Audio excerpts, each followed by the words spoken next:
એટલે હું પણ આજ ખાવાનું શું કહેવાય એને ખબર પડે છે? હરગવો. ડ્રમસ્ટિક કહેવાય ને, શું કહેવાય? એટલે પણ રોજ રોજ થોડી ડ્રમસ્ટિક હોય યાર, હવે કંટાળો ડ્રમસ્ટિક ખાઈ ખાઈને. તો આમાંથી કેટલું પ્રોટીન મળે છે એ ખબર પડે છે કઈ? એટલે તો પ્રોટીન મળે તો કઈ રોજ થોડું ડાબવાનું હોય.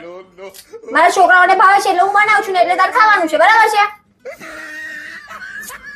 એવું કે ને તારે માએ કઈ શીખવાડ્યું નહીં બીજું? खत्म bye bye tata good bye गया ઓ મેમ આવી સાથે બોલવાનું નહીં. મેમ આ જેટલું શીખવાડે છે ને એટલું તમે જોયું નહીં. તો પછી આ એટલું બધું બનાવતા આવડે છે મને. સારું ચપ્પુ દૂર રાખ, વાગી જશે કઈ. વાગી જાય તો સારું ને. બહુ નખરા કર્યા કરે તે. એટલે પરમ દિવસે પેલું ચાઇનીઝ બનાવ્યું હતું, એમાં હોય સરગવાની સિંગ નીકળી હતી, બધામાં જ કોઈ સરગવાની. કીધું સરગવાની સિંગ નાખી હતી?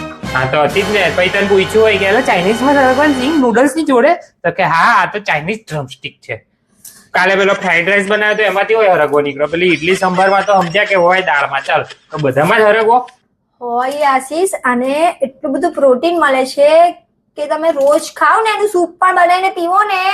સવારે સૂપ પીવાનું, બપોરે ડ્રમસ્ટિક નું સબ્જી ખાવાનું, હજે પછી એનું પાછું સલાડ ખાવાનું બનાવીને. સલાડ હોય બને ખબર છે એવી? अभी मजा आएगा ना भिड़ो. હે ભગવાન, નવી નવી ડીશો લાવશે હિરિયા બાઈ.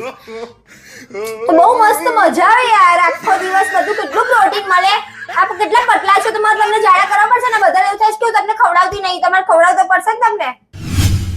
તો તું આટલો બધો સરગવો હું કામ બનાવે છે? પણ એક બે નખાય ને આટલી બધી બધું જ નાખી દેવાનું? તો બધું ખાવાના જ રહેલા આપણે, આટલા બધા જણ છે તો. એટલે આપણે બે જણ છે ને બે છોકરા છે, હું જોઈએ આટલા બધા જણ છે? આમાં તો તે આખી ડ્રમસ્ટિક નાખી દીધી. તો નાખવી પડે, ખાવી પડે યાર.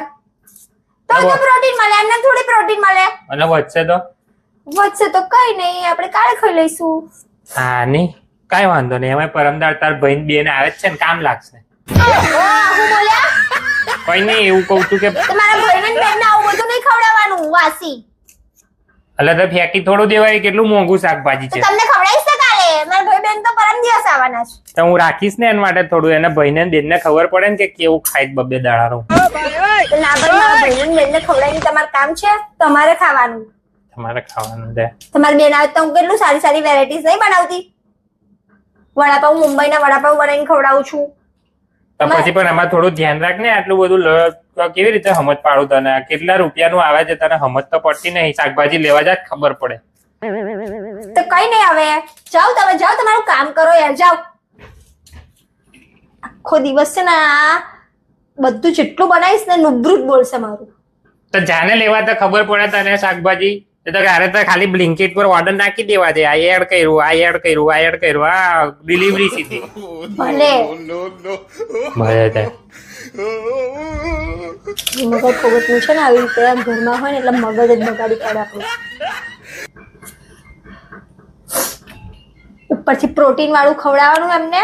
આપણે આખો દિવસ રસોડામાં પહેરી રહેવાનું અને ઉપરથી આવું બધું સાંભળવાનું. તમારા ઘરવાળા આવું બધું કરે છે કે જો મને કોમેન્ટ કરીને.